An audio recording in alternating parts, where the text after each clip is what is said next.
Assalamualaikum warahmatullahi wabarakatuh. Bismillah walhamdulillah wassalatu wassalamu ala rasulillah Sayyidina Muhammadin ibni Abdullah wa ala alihi wa sahbihi wa mawala. La hawla wa la quwwata illa billah, amma ba'du.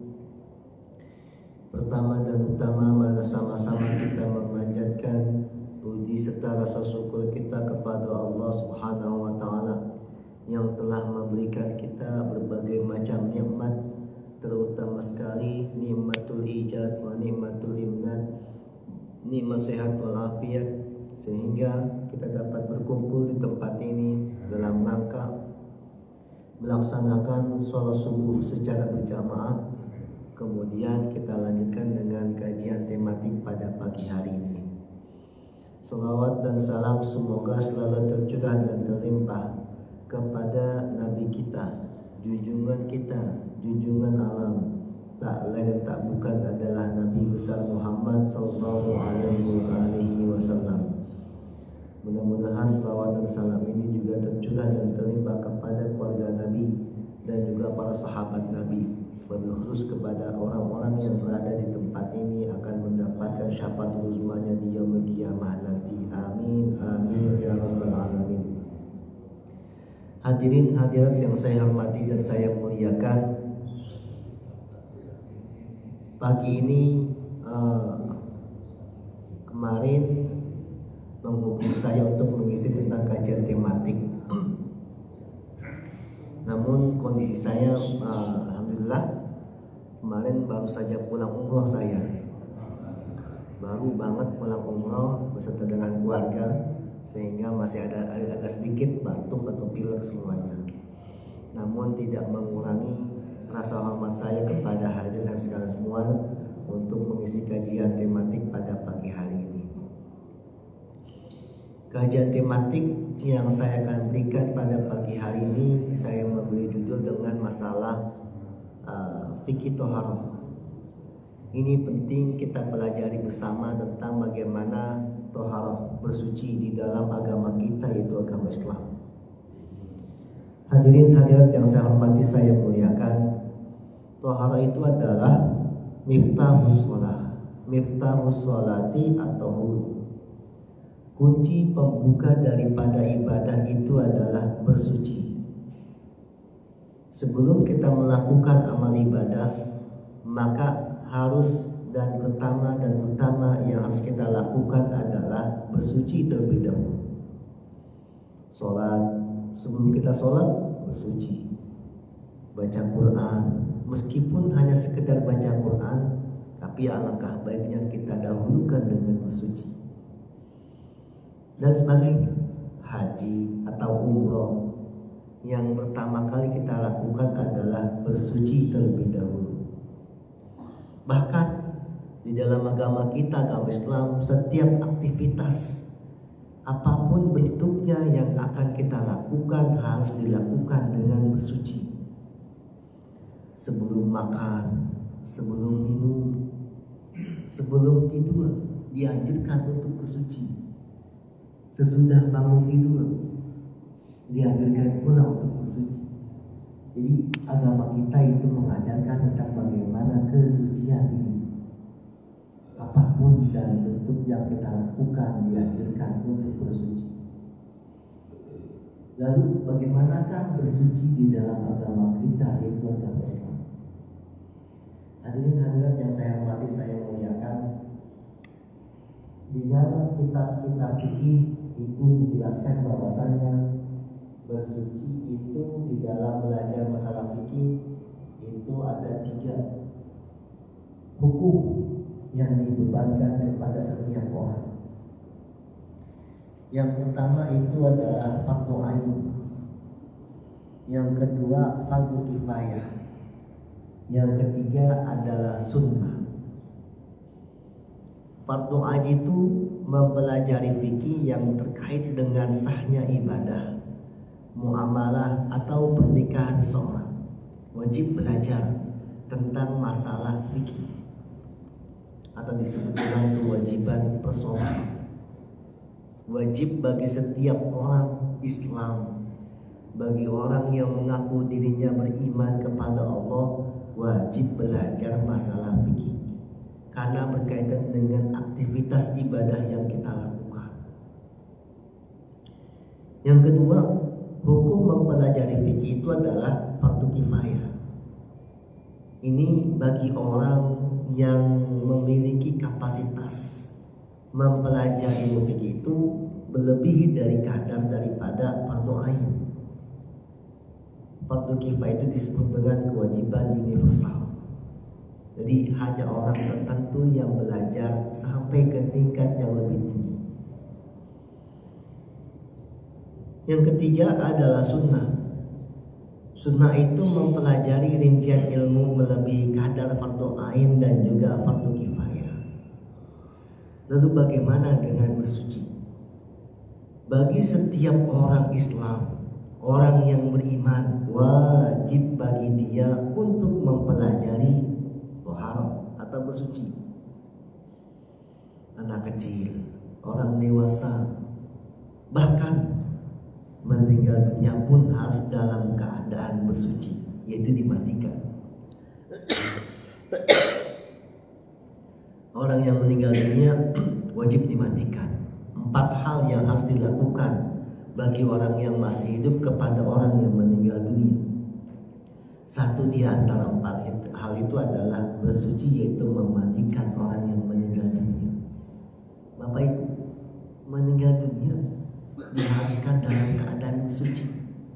Apalagi kita yang masih hidup sekarang ini, paling dianjurkan untuk bersuci. Di dalam kitab-kitab fikih ada 4 pembahasan. Kalau Bapak Ibu belajar masalah fikih, ada 4 yang dipelajari dalam fikih. Yang 4 pertama bagian itu adalah belajar tentang masalah ibadah. Sholat, puasa, zakat, belajar di dalam kitab fikih. Yang kedua adalah tentang masalah muamalah, jual beli, transaksi, itu belajar dalam fikih. Yang ketiga adalah pernikahan, hukum nikah, syarat nikah, sunnahnya apa saja, kewajiban suami, hak suami, kewajiban istri, hak istri, itu dipelajari dalam fikih. 4 bagian terakhir di dalam ilmu fikih itu adalah masuk dalam masalah jinayah, itu peradilan agama. Kisos, bagaimana orang itu mencuri, apa yang harus dilakukan, bagaimana seorang hakim, belajar dalam fikih. 4 bagian di dalam fikih. Masuk ke dalam pembahasan thaharah. Thaharah itu punya 2 fungsi. Yang pertama, mengangkat hadas, dan yang kedua adalah menghilangkan najis. 2. Bersuci itu punya 2 tujuan. Mengangkat hadas, dan yang kedua adalah menghilangkan najis. Hadas terbagi 2 bagian, yaitu yang pertama hadas besar, yang kedua adalah hadas kecil. Hadas besar, cara bersucinya dengan mandi. Hadas kecil, cara bersucinya dengan berwudu. Itu bagian yang pertama. Bagian yang kedua, tujuan dari thaharah atau bersuci itu adalah untuk menghilangkan najis. Menghilangkan najis itu terbagi 3 bagian.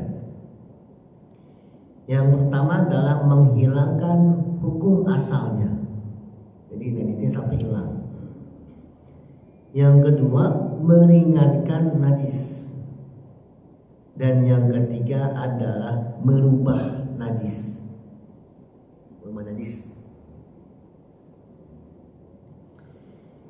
Sedangkan alat atau media yang kita gunakan dalam bersuci adalah salah satunya dengan menggunakan air. Air itu adalah media yang harus kita lakukan dalam keadaan bersuci. bersuci. Air ternyata dibagi menjadi 3 bagian. Yang pertama, air itu disebut dengan tohur. Tohur itu adalah mensucikan. Yang kedua adalah tohir. Itu suci, tetapi tidak mensucikan. Yang ketiga adalah air itu disebut dengan air mutanajis. Air yang terkena najis. Air yang mensucikan atau tohur itu dibagi 2 bagian. Yang pertama, air yang tidak berubah atau tetap seperti asalnya, nggak berubah air itu, sehingga air itu bisa kita gunakan untuk bersuci. Apa misalnya? Misalnya air hujan, atau air laut, atau air sungai, boleh kita lakukan di situ. Yang kedua adalah air yang berubah dengan sesuatu yang tidak menghilangkan kemutlakan air itu. Air yang tidak berubah, yang tidak bisa menghilangkan dari sifat air itu. Misalnya berubahnya itu karena lumut. Nah, Bapak Ibu misalnya kalau punya kolam di kamar mandinya ternyata ada lumut.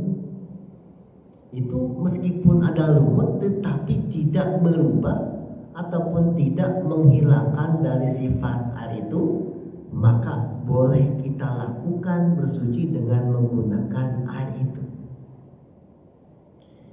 Atau di dalam kamar mandi kita, di kolamnya itu ada kayu atau ada daun, tetapi tidak merubah ataupun menghilangkan dari sifat air itu, maka boleh kita gunakan itu.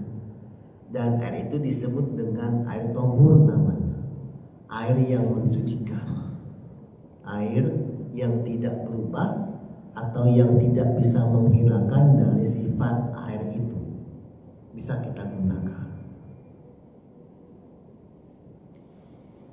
Yang kedua adalah air tohir. Air tohir itu suci, tetapi tidak menyucikan. 2 bagian. Yang pertama, air yang berubah sifatnya karena zat suci yang melarut. Air yang berubah sifatnya karena ada tercampur dengan sesuatu yang lain.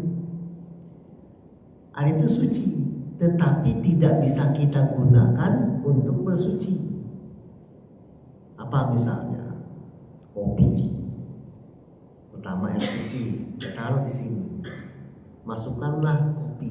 Airnya berubah menjadi air kopi.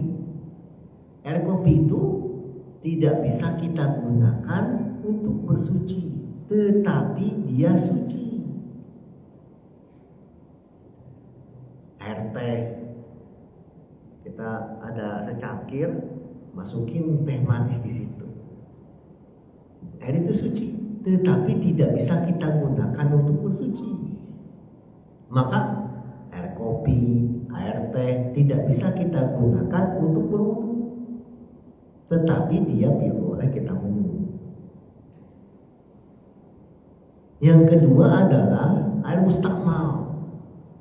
Air mustakmal itu adalah air yang sudah digunakan untuk bersuci, tidak bisa kita gunakan kembali untuk bersuci. Air mustakmal itu air yang sudah dipakai, nggak boleh kita gunakan kembali untuk bersuci. Mohon maaf, misalnya Bapak Ibu ketika cuci baju menggunakan mesin cuci, akhirnya kita buang. Air yang telah kita buang itu tidak bisa kita gunakan kembali untuk bersuci. Nggak bisa kita gunakan untuk berwudu, untuk mencuci baju, nggak bisa. Karena air itu sudah dipakai untuk bersuci. Untuk bersuci, maka kita bisa kita gunakan lagi itu. Kalau Bapak Ibu nyuci piring misalnya nih, nyuci piring di dalam satu bak besar, masukin piringnya ke situ, air itu dipakai, maka kita tidak bisa gunakan lagi untuk bersuci. Nggak bisa kita menggunakan nyuci piring dengan air yang telah kita gunakan untuk mencuci piring itu. Ini disebut dengan air mustakmal. Dia suci tetapi tidak bisa menyucikan. Yang ketiga adalah air mutanajis. Air mutanajis itu adalah air sedikit yang terkena najis, walaupun air itu tidak berubah. Walaupun air itu tidak berubah, maka jikalau air itu terkena najis, maka kita tidak bisa gunakan untuk bersuci, meskipun airnya nggak ada perubahan. Yang kedua adalah air banyak. Air banyak itu yang berubah salah satu sifatnya karena najis. Apa yang berubah? 3 hal. Yang pertama baunya, yang kedua rasanya, dan yang ketiga adalah warnanya. Jikalau ada perubahan pada air itu, maka air itu disebut dengan air mutanajis. Air yang terkena najis tidak bisa kita gunakan untuk melakukan toharoh. Bisa kita pakai air yang udah terkena najis itu untuk toharoh. Misalnya bapak ibu punya bayi, punya anak kecil, ngompol di situ dia, itu jangan dicampur cucinya, karena celana atau popok yang ada pada bayi itu udah terkena najis, tidak bisa kita gabung dengan yang lain. Tuh. Jadi itu adalah pembagian air. Sekali lagi ada 3. Yang pertama disebut dengan tohur, air yang mensucikan. Yang kedua adalah tohir, air yang suci. Dan yang ketiga adalah air mutanajis. Yang bisa kita gunakan untuk bersuci adalah hanya air tohur, air yang suci dan juga menyucikan. Itu media atau alat yang kita gunakan untuk bersuci. Kemudian ada berapa yang kita bisa gunakan untuk bersuci? Yang pertama adalah berwudu. Wudu itu adalah toharoh, bersuci. Sebelum kita sholat, sebelum kita tawaf tuh di Mekah, ataupun beberapa hal kegiatan aktivitas yang kita lakukan, kita dianjurkan untuk melakukan wudu. Wudu itu ada 3. Ada yang disebut dengan fardu wudu. Yang kedua adalah sunnah wudu. Yang ketiga adalah hal-hal yang membatalkan wudu. Fardu wudu. Wudu itu ketika kita berwudu maka harus ada beberapa hal yang harus kita lakukan. 6 hal. Kewajiban berwudu itu 6. Yang pertama adalah niat. Berwudu itu harus pakai niat. Nggak bisa kita wudu tanpa ada niat. Kapan niat wudu itu? Niat wudu itu adalah ketika saat membasuh wajah atau muka. Disitulah niat berwudu. Niat wudu itu ketika kita membasuh muka. Jadi niatnya pas di muka, bukan di keran. Di keran buka nawaitul wudu'ah, bukan di keran. Tapi di saat air pertama kali jatuh di muka kita, disinilah niat wudu itu. nawaitul wudu'a di sini nih Bapak Ibu. Jangan pas buka keran baru niat wudu. Ya. Wudu itu niatnya ketika kita membasuh muka. Yang kedua, yang harus kita lakukan dalam berwudu itu adalah membasuh wajah atau muka. Basuh mukanya, basuh wajahnya. Ya, sampai merata dari mulai tumbuh rambut yang di sini sampai dengan yang di janggut kita. Panjangnya, lebarnya dari ketemu telinga sampai telinga yang satu lagi. Jadi harus merata di muka kita.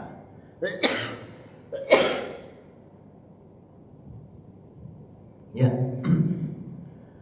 Yang ketiga adalah membasuh tangan hingga ke siku. Tangan sampai ke siku, dari mulai ujung jari siku ini. Jadi basuhnya sampai ke siku. Basuhnya sampai ke siku. Ke siku ya. Jangan sampai kita basuh sekedar basuh aja tuh. Jadi sampai ke siku harus. Sampai ke siku. Sama. Sampai ke siku. Ketika membasuh tangan sampai ke siku.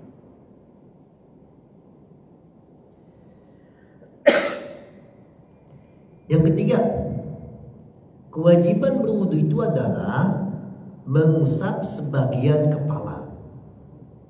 Kepala ya, diusap, bukan diguyurin. Ada orang wudu diguyurin, tapi diusap. Umpama ada orang rambutnya pelontos. Pelontos tuh apa? Botak ya. Botak dibasuh, diusap. Meskipun di kepalanya nggak ada rambut, tapi yang diajarkannya adalah mengusap sebagian daripada kepala. Diusap aja udah, meskipun rambutnya pelontos. Atau ada orang rambutnya gondrong panjang ke sini. Yang diusap yang ada di kepala, bukan yang di sini. Yang ada di bagian kepala ketika dia mengusap kepala. Bukan rambut tapi kepalanya. Maka tidak usah ketika berwudu usapnya di sini. Rambutnya gondrong sampai sini, nggak bisa di sini. Tapi harus di kepala, bagian dari kepalanya. Mau sebelah depan, belakang atau samping, bebas, asalkan itu adalah bagian dari kepala.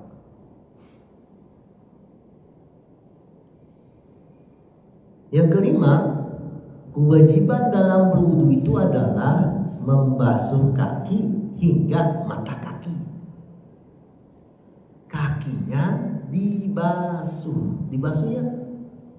Jadi ketika kaki basuh, bukan diguyurin. Ini diguyur, bukan dibasuh, tapi dibasuh, diusap sampai dengan mata kaki ketika kita berwudu.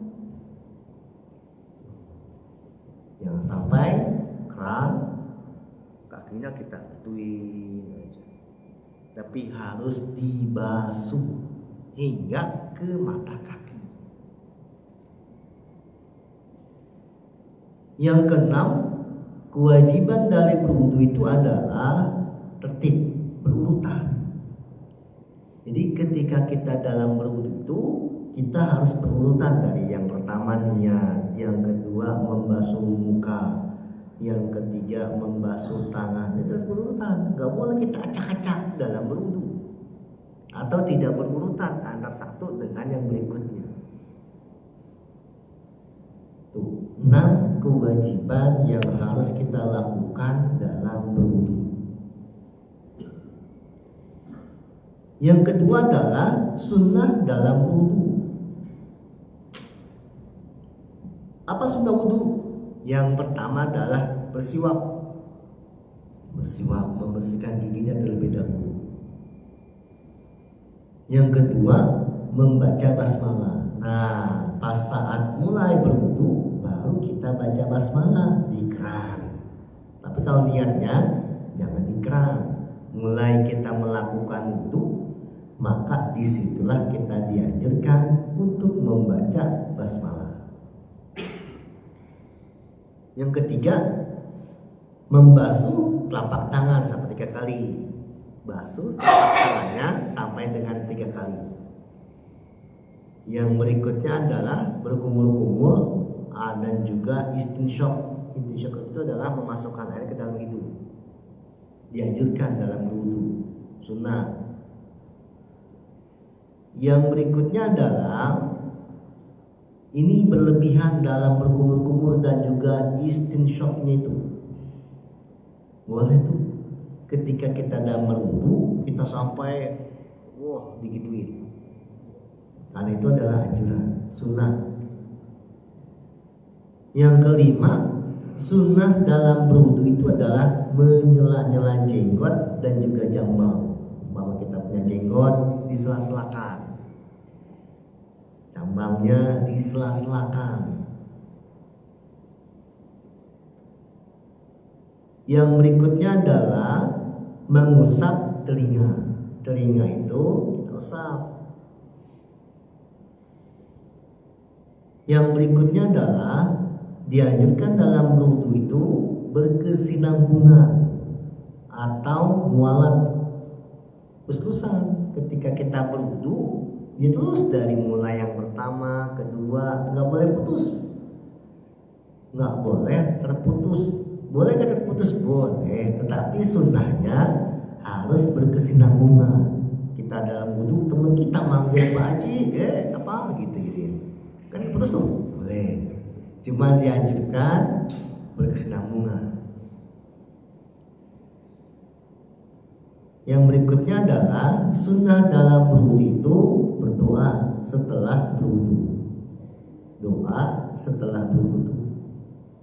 Angkat tangan, terus selesai berdoa, kemudian baca inna anzalna sebanyak 3 kali.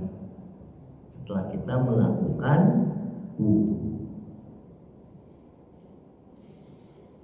Yang ketiga, ada hal-hal yang membatalkan wudu.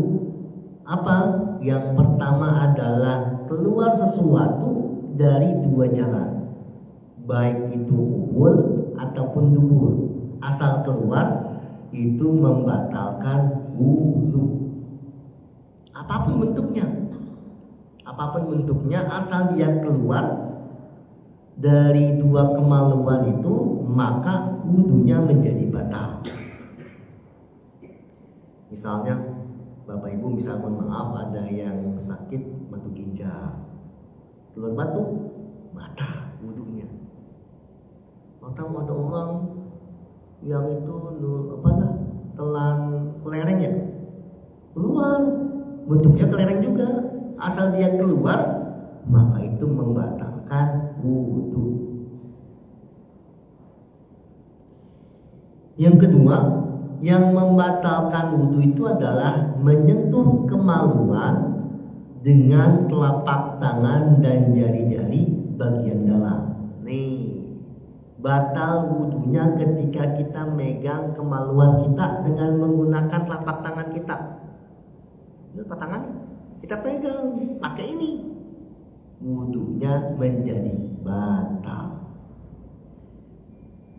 Sumpama gatal, maka jangan menggunakan ini. Nah, sini boleh. Atau dengan ada aling-aling, itu tidak membatalkan wudu. Jikalau Bapak Ibu memegang kemaluannya dengan menggunakan telapak tangan ini, maka itu bisa membatalkan wudu. Yang ketiga, yang membatalkan wudu itu adalah bersentuhan. Bersentuhan kulit laki-laki dan kulit perempuan yang bukan mahram tanpa penghalang, batal wudunya jikalau kita bersentuhan kulit dengan kulit laki-laki dan perempuan. Sentuh, batal wudunya. yang bukan mahram. Yang bukan mahram itu adalah perempuan yang haram kita nikahkan. Siapa? Misalnya ibu kita, orang tua kandung kita tuh mahram. Laki-laki ya, bapak-bapak ya. Bapak-bapak jika cium tangan sama ibunya itu tidak membatalkan wudu, atau sama anaknya itu tidak membatalkan wudu. Yang membatalkan wudu itu adalah yang bukan mahram. Kalau yang bukan mahram misalnya sepupu itu bukan mahramnya, boleh kita nikah dengan sepupu, karena sepupu itu adalah bukan mahram. Kalau kita bersentuhan kulit dengan sepupu kita, maka itu membatalkan sholat, membatalkan wudu.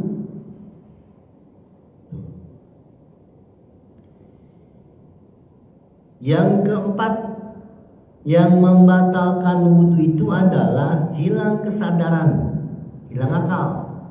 Hilang akal karena tidur atau semisalnya. Tidur atau sejenisnya. Pingsan tuh, batal wudunya. Membatalkan wudu jikalau kita tidur. Nah, kalau Jumatan ini tidur semuanya kan nih? Tidur semuanya pas Jumatan lagi. Jumatan itu kita tidak batal wudunya asalkan yang pertama tidurnya dalam kondisi tegak, tetap pantatnya tidak berubah atau tidak terangkat, maka wudunya itu tidak batal.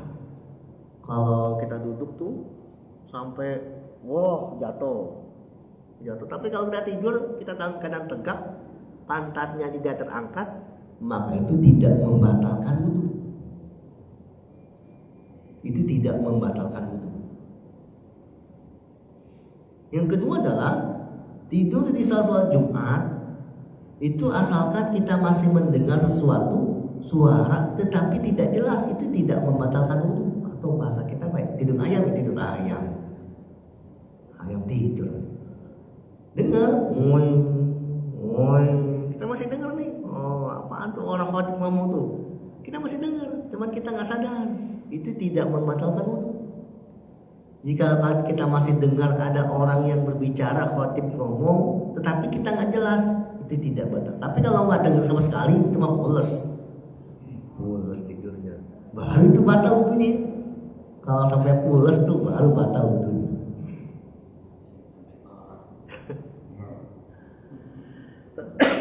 Yang ketiga, di saat sholat Jumat tidak batal wudunya ketika kita tidur, asalkan ketika bangun itu nggak kekal apa tuh.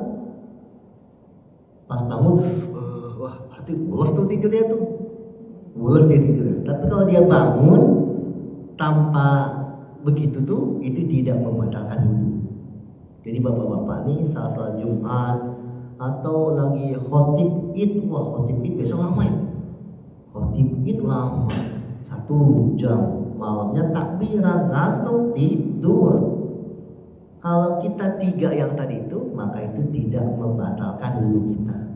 Yang pertama, tidurnya dalam kondisi tegak, pantatnya tidak terangkat. Yang kedua adalah kita masih dengar suara, meskipun suara yang kita dengar itu nggak jelas. Yang ketiga, di saat kita bangun kita nggak kaget, kalau begitu batal wudunya. Jadi boleh kita tidur, tapi tidurnya seperti itu, asal bisa jangan tidur di saat khotib atau khutbah dilaksanakan. Usahakan bilang kepada setiap khotib di DKM misalnya tuh maksimal 10 menit, 15 menit, jangan lama-lama ketika khatib menyampaikan khutbahnya. Dulu Nabi Muhammad SAW itu pernah mengomel, memarahi Mu'az bin Jabal yang berlama-lama di dalam sholat. Ada seseorang pekerja keras datang ke masjid, niatnya pengen berjamaah. Yang jadi imamnya itu adalah Mu'az bin Jabal. Ketika Mu'az bin Jabal jadi imam, Mu'az lama sholatnya dia. Rakaat pertama baca Al-Baqarah, rakaat yang kedua baca Ali Imran. Baca dia lama sholatnya. Akhirnya orang itu boikot sholatnya Mu'az bin Jabal. Orang itu batu sama Nabi, sama Rasul. Ya Rasul, saya semalam sholat bersama Mu'az bin Jabal. Rakaat pertama baca Al-Baqarah, rakaat kedua baca Ali Imran. Bener kamu, bener Rasul. Mana panggil sini Mu'az bin Jabal. Dipanggil, Nabi meminta koreksi daripada Mu'az bin Jabal. Mu'az, bener gak kamu sholat isya semalam gini? Betul. Akhirnya Nabi ngomelin Mu'az bin Jabal. Kata Nabi di dalam hadisnya tuh, apatan anta ya Mu'az, apakah kamu berbuat fitnah wahai Mu'az? Nabi ngomel begitu sampai 3 kali ucapannya. Kita nggak boleh berlama-lama meskipun di dalam sholat. Tuh, lagi sampai khutbahnya itu kelamaan. Yang kedua, berikutnya adalah tadi yang pertama wudhu. Yang kedua adalah mandi. Mandi itu salah satu cara untuk bersuci atau taharah. Sebab ada beberapa sebab yang kita diperintahkan untuk mandi besar, mandi janabah. Yang pertama disebabkan karena jima, melakukan hubungan seksual antara suami istri, wajib mandi. Mandinya itu jangan pakai jeda ya Bapak Ibu ya. Jangan pakai jeda. Ada bapak-bapak setelah melakukan hubungan seksual merokok dulu dia, langsung mandi. Ketika kita setelah melakukan hubungan seksual dengan suami istri, itu tidak boleh dijeda dengan aktivitas apapun, langsung mandi. Karena kalau kita melakukan aktivitas apapun setelah kita melakukan hubungan seksual, itu makruh. Yang kedua adalah penyebab kita mandi janabah itu adalah keluar air mani. Ketika keluar air mani, maka wajib mandi. Yang ketiga, meninggal dunia. Tadi ya, meninggal dunia itu taharah wajib. Seseorang yang meninggal dunia itu diwajib mandi janabah, mandi besar. Kecuali bagi orang yang mati syahid dunia dan akhirat, itu tidak ada lagi mandi. Karena jaminan orang yang mati syahid itu adalah surga. Yang ketiga, yang berikutnya adalah 4, itu haid. Setelah selesai haid, maka wajib mandi. Yang kelima adalah nifas.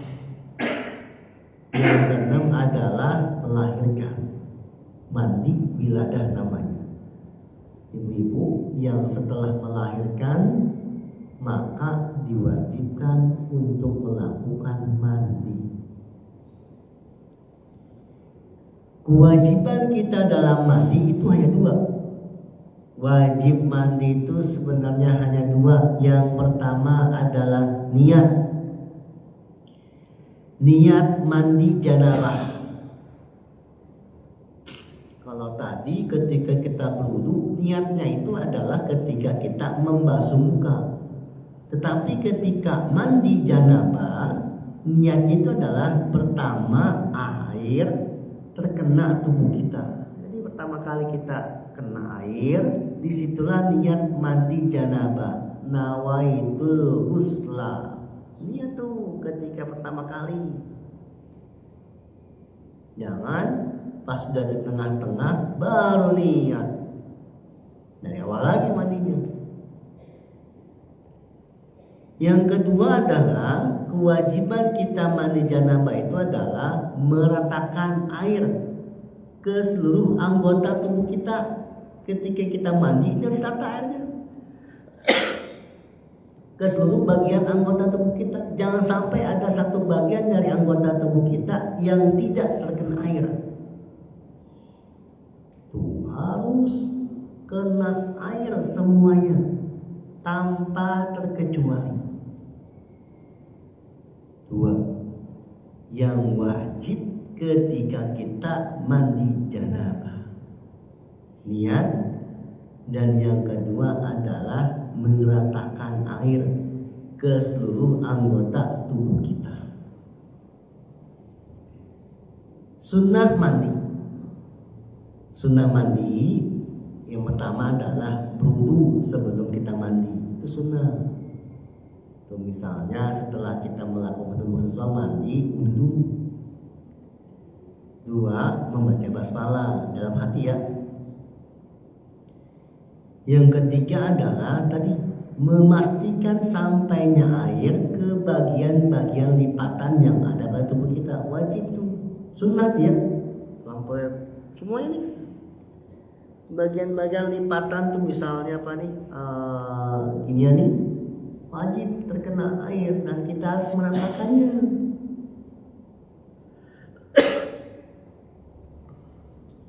Berikutnya adalah ketika mandi janabah itu sunnahnya itulah menggosok-gosok tubuh kita, digosok-gosokin seluruh anggota tubuh kita. Jangan sampai ketika mandi janabah kita tidak menggosok-gosok anggota tubuh kita. Tuh, pakai sabun, pakai sampo, dibasuh semuanya. Tuh semuanya deh rata. Jangan sampai ada salah satu anggota tubuh kita yang tidak terkena air. Yang ketiga, pertama wudu, yang kedua mandi, dan yang ketiga adalah tayamum. Ada beberapa sebab yang kita melakukan tayamum. Sebab yang pertama, memang ada air. Ketidakmampuan memakai air. Itu 2. Yang pertama, secara hakiki memang airnya nggak ada. Umpama di negara kita lagi musim kemarau panjang, ini musim air nih mati, nggak mampu surut air lagi nih. Nah, kalau begitu kita tayamum. Yang kedua, secara syar'i ada air, tetapi kita terhalang untuk memakai itu karena sakit yang membahayakan. Kalau kita pakai air, sakitnya bisa lebih parah. Sakit apa? Cacar tuh, bisa cacar ya, cacar. Kalau cacar itu jangan sampai terkena air. Kalau terkena air, sembuhnya lama nih. Maka kalau orang yang begitu, maka dia tayamum. Tayamum aja udah. Kewajiban kita dalam tayamum yang pertama adalah memindahkan debu. Debunya kita pindahkan dulu Bapak Ibu. Setelah kita tayamum, maka debunya kita pindahkan. Nanti saya contohkan. Yang kedua, niat. Yang ketiga, mengusap wajah. Yang ketiga, yang keempat adalah mengusap tangan hingga siku. Fardu di dalam tayamum. Mama nih, tayamum nih sini. Nah, setelah kesini kita pindahkan dulu debunya ke sini. Tuh, kan masih ada debunya nih. Dari sini, mama tayamum di sini nih, maka kita pindahkan debunya ke sini. Nah, baru deh wajahnya tuh. Dan atas ya, dari atas dari sini dulu. Nah, lama-lama dia turun.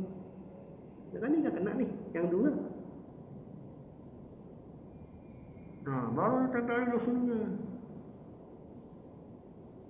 1 kali aja ya, 1 kali. Nah, tempel sini, kemudian dari atas, dikit-dikit turun. Nah, kemudian yang ini. Nah, mengusap wajah. Terus yang keempat, mengusap tangan sampai siku. Ambil lagi debunya, kan tadi udah dipakai, jangan dipakai lagi yang ini. Udah pakai yang ini sekarang. Sini, pindahkan lagi tuh. Baru tangan kanan dulu, tangan kanan dari sini. Nah, terus dikit, sampai sini, baru tuh dia ke sini. Baru tangan kiri.